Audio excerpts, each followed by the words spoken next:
Oi, esse é o 12º vídeo do Veda 2017 e hoje a resenha do livro Demon Tale, As Matadoras do Submundo.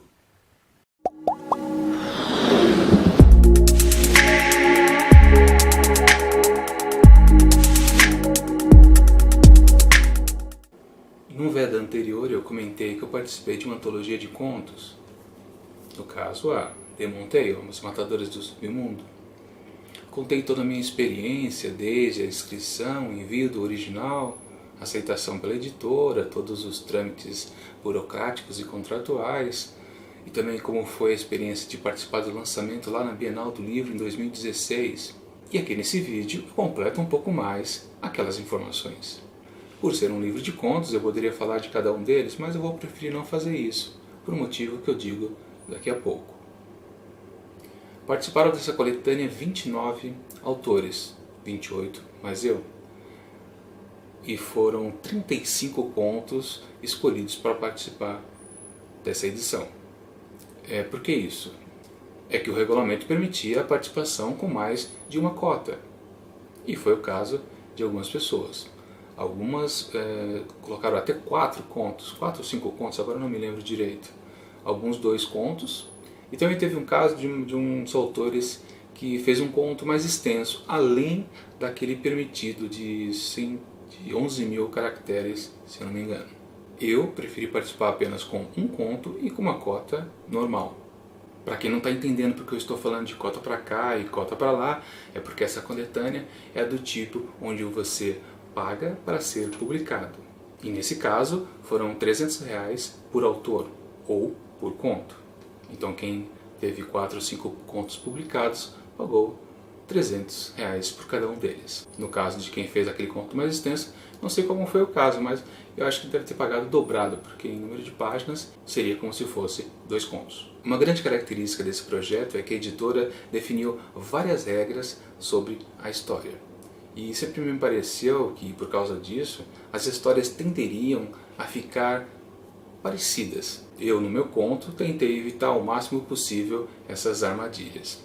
De fato, todos os outros autores seguiram meio à risca as regrinhas impostas. Eu até achava, num primeiro momento, que se eu ferisse uma delas, e eu devo ter ferido acho que uma ou duas, eu podia até ter minha participação anulada, ser desclassificado, por exemplo. Mas, quando eu tive o livro em mãos, eu percebi que outros autores também feriram um pouquinho as regras, mas também estão ali participando do mesmo jeito que o meu. No final das contas, não era uma coisa tão rígida assim. Ainda bem, né? Como resultado, não é que todas as histórias ficaram iguais, mas elas ficaram semelhantes. Vários autores utilizaram das premissas básicas e relatavam a premissa dentro da história. Por exemplo, a Rainha Má, que queria dominar o reino e fez uma aliança com Mefisto. Todos os contos praticamente repetem isso, até o meu, para falar a verdade. Então, você lê um conto, sabe da história base, lê o segundo, essa informação se repete no terceiro, no quarto, no quinto e assim por diante. Todos os contos têm essa mesma referência. Outra característica do projeto, que tenderia a ter muita coisa repetida, é que as protagonistas das histórias teriam que ser princesas de contos de fada. Então podia ser qualquer uma delas, a Cinderela, Rapunzel, Branca de Neve, ou você podia até optar por criar uma própria. Por causa disso eu achava que ia aparecer um monte de princesa igual. Nem tanto, foram poucas as repetidas. Eu, por exemplo, optei por fazer uma princesa própria, que foi o caso acho que só de mais 2 ou 3 contos. Então realmente o pessoal preferiu trabalhar com os clássicos, ou as clássicas princesas. Outro ponto fixo era a referência que hordas de demônios atacavam os reinos e as princesas iriam combatê-los. Eu também preferi evitar esse detalhe e deixar apenas um embate entre a princesa e o príncipe possuído, o qual, em todos os contos, deveria ser salvo. Sobre esse item, praticamente ninguém quis discordar. De uma maneira geral, eu não consigo lembrar muito das histórias. Na verdade, eu li ano passado esse livro. Aqui no projeto do Veda, os livros que eu estou resenhando são todos do ano passado, que eu não pude fazer porque o canal não existia ainda. Eu até preferi ler um capítulo por dia, na verdade um conto por dia, justamente para não ter essa mistura de contos. Se eu lesse 3, 4, 5 por dia, ao final talvez eu não conseguisse lembrar de onde que estava a princesa Branca de Neve, se era no primeiro conto, no segundo, no terceiro, ou a Rapunzel, ela usava espada, ela usava arco e flecha. Seria uma confusão. Então, quando eu li um por dia, a leitura ficou um pouco mais suave. Mas o fato de eu não lembrar não quer dizer que as histórias sejam fracas. O problema é justamente que estava tudo engessado. E essa é a maior crítica que eu posso fazer a esse tipo de antologia. Pois cobrar muitos quesitos para ele cumprir tira quase toda a sua criatividade. Bom, nem toda a criatividade, na verdade o pessoal foi bem criativo e conseguiu se safar desse problema que eu já apontei.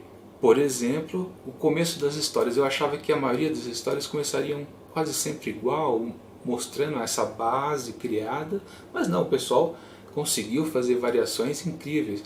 Pode ser até que muitas pessoas que se inscreveram e mandaram seus originais, realmente havia muita coisa muito mais repetida, né? Vamos considerar que o organizador da antologia teve ao menos esse trabalho de tirar as coisas que estavam mais parecidas com as outras. Ainda que, num projeto onde você paga para ser publicado, às vezes se faz um corpo mole e deixa-se passar uma coisa ou outra muito parecida, ou um pouquinho mais fraca. Isso acontece, não dá para negar. Uma coisa que eu sempre penso também sobre antologias é que, no geral, quando você vai, sei lá, fazer uma pontuação, uma nota de 1 a 5 estrelas, por exemplo, a tendência é tudo ficar mediano. Porque você acaba gostando de um conto, depois você lê o seguinte e fala, na comparação, a gente sempre é obrigado a fazer uma comparação com outro, aqui a história não se desenrolou tão bem, os personagens não estão muito bem desenvolvidos, então eu posso dizer que a coletânea, num geral, poderia ser mediana, incluindo aí o meu próprio conto. E afinal, eu participo desse conjunto, e eu gosto dele de fato. Não me sinto mal de ter participado dessa coletânea. Foi uma boa experiência. Eu gostaria muito de apontar qual dos contos que eu li que eu gostei mais do que dos outros, qual que eu pontuaria um pouco mais em relação aos outros. Mas eu não lembro. Eu confesso que eu não lembro das histórias. Eu sei que tinha alguns que eu gostei bastante e achei inventivo e vi que, poxa, tiveram uma ideia que eu realmente não tive. E essa é a graça de você ser um escritor e também ser um leitor ao mesmo tempo, né? Você perceber que, poxa, as pessoas conseguem achar soluções que você não tinha pensado. Isso é legal, isso também estimula a você a escrever. Um sucesso de um escritor que está envolvido no mesmo projeto que você também é gratificante. A gente pode se sentir bem de uma pessoa que, fez um conto melhor que o nosso. A gente tem que ser sempre honesto. Nós não é porque escrevemos que somos superiores. Podemos sempre errar, aliás, é mais fácil errar do que acertar, principalmente numa situação dessa, fechada. E fica assim, eu recomendo a leitura desse livro. Não porque eu participo, mas porque, no geral, as histórias são até interessantes. Claro, há muita repetição por causa das regras, mas elas não prejudicam tanto. Algumas pessoas que fizeram mais de um conto chegaram a fazer uma linha onde as histórias se encaixavam na seguinte. Ficou bem interessante também. Talvez sejam essas também as que eu poderia destacar mais. Bom, é isso. Assine o canal e clique no sininho para receber notificações de novos vídeos e até mais!